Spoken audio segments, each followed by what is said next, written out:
All right, welcome to the Ballers Room. We're back again. Mpethu Chairman, and it's me, Coach. Today we're dissecting Bafana Bafana versus Czech Republic.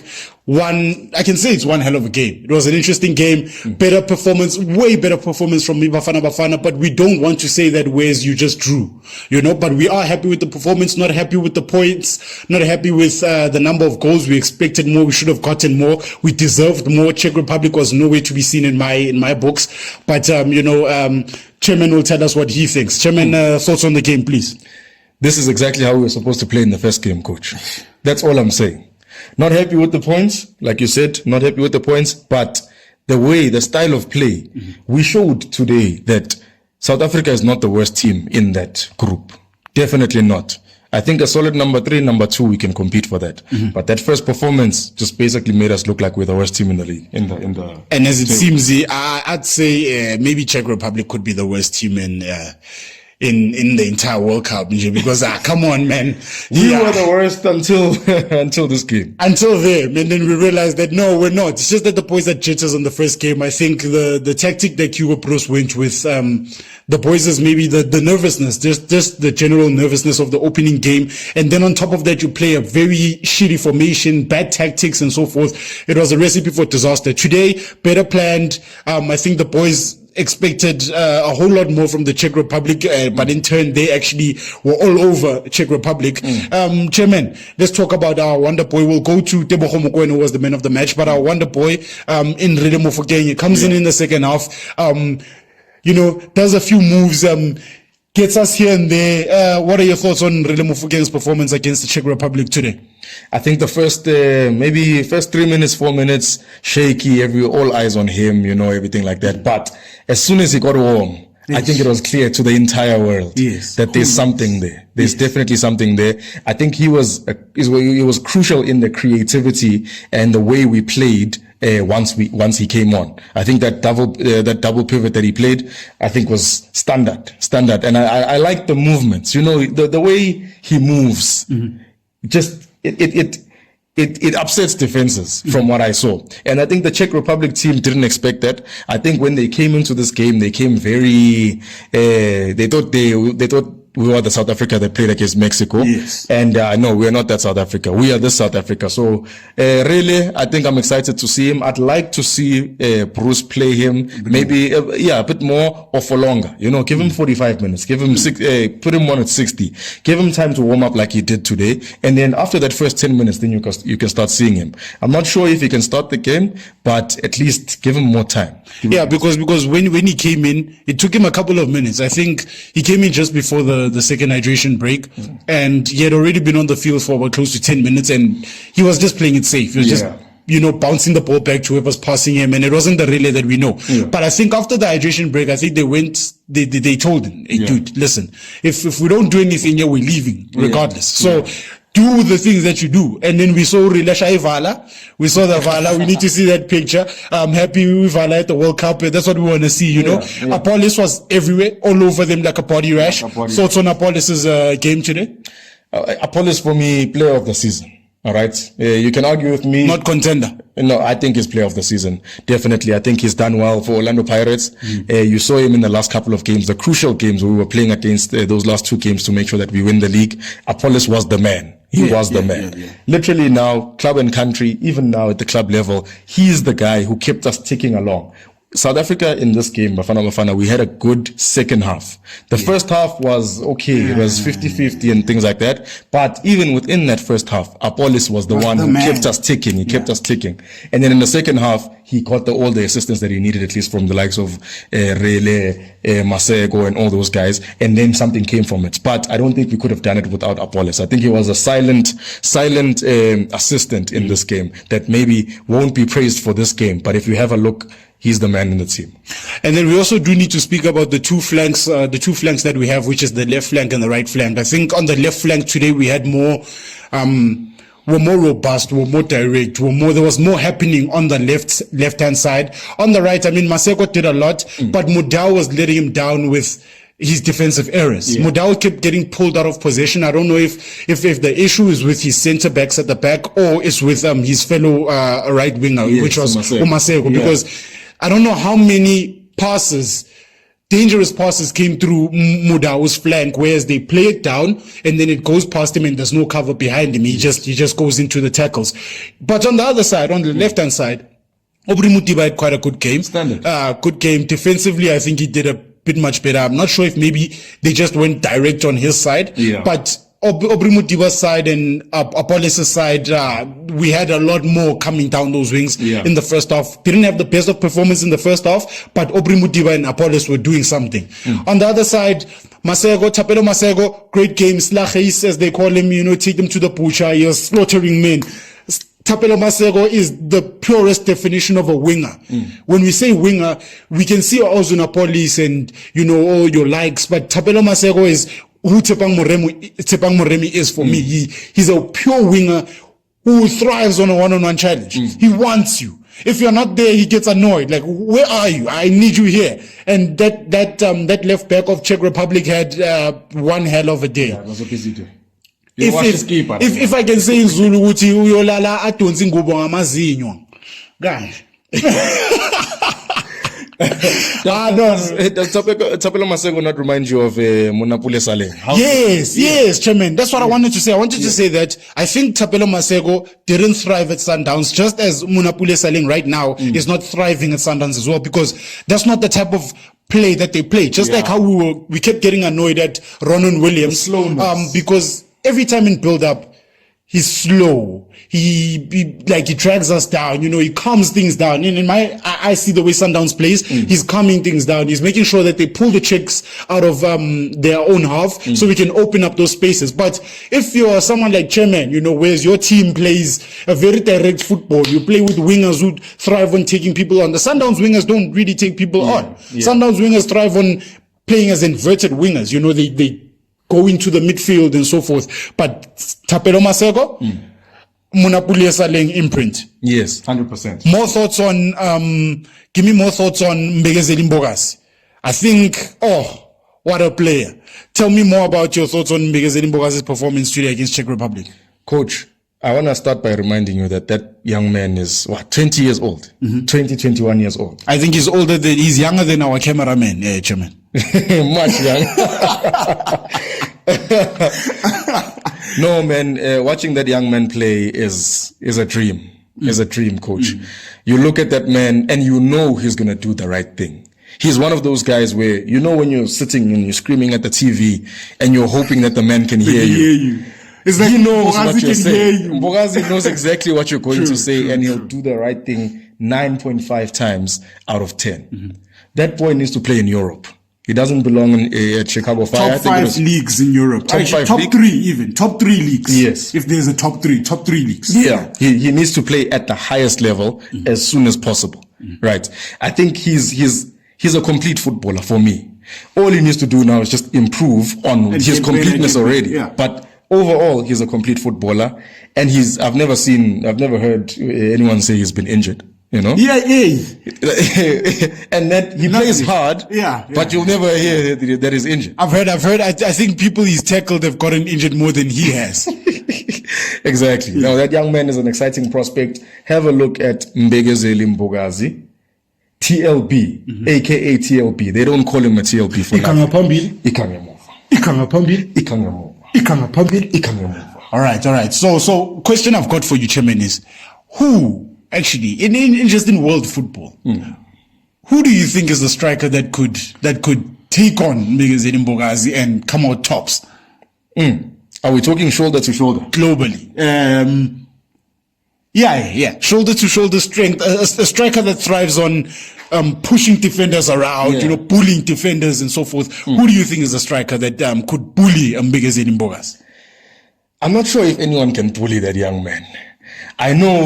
I think Haaland can give him a challenge. Erling Haaland can give him a challenge because of his large structure, his size.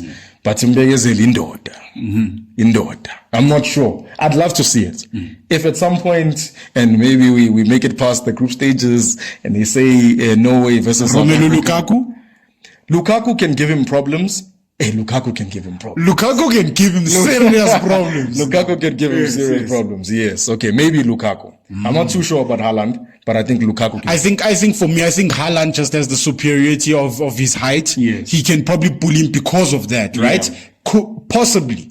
But Lukaku, I think it could be a bit more definite because even height-wise, they're both down here at the bottom, you know. Not short, but stocky, stocky men. Yeah. Yes. So yes. I think Romelu, I believe so as well. Let us know in the comments. Please do like, subscribe, follow us, do the most. Polo's Room. It's chairman and coach and chairman. So yeah, I think Haaland could definitely bully him. That's a direct, and then Romelu Lukaku. But let us know who else you think could bully him. I don't think anyone else. And then just before we move into our star player, quick thoughts on Mbata's game. Quick thoughts on Jaden Adams. That pairing, that three midfield pairing that we had today with no number 10. Yeah. What are your thoughts on that pairing between Teboho Mokoena, Jaden Adams, and Talent Mbata?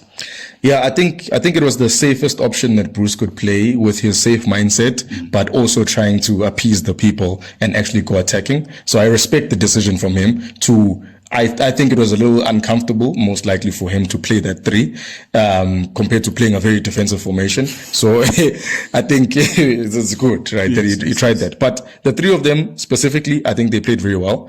I didn't see too much of Jaden Adams in this game. I'm not sure. Sometimes you're doing the dirty work, so maybe that's why you don't see it. Yeah. Exactly. But I know that Tebzam Rembula, Teboho Mokoena had a very he got a yellow card very early, right? So that kind of changed his game, but I think Talent Mbata supported him very well until he got his own yellow card as well.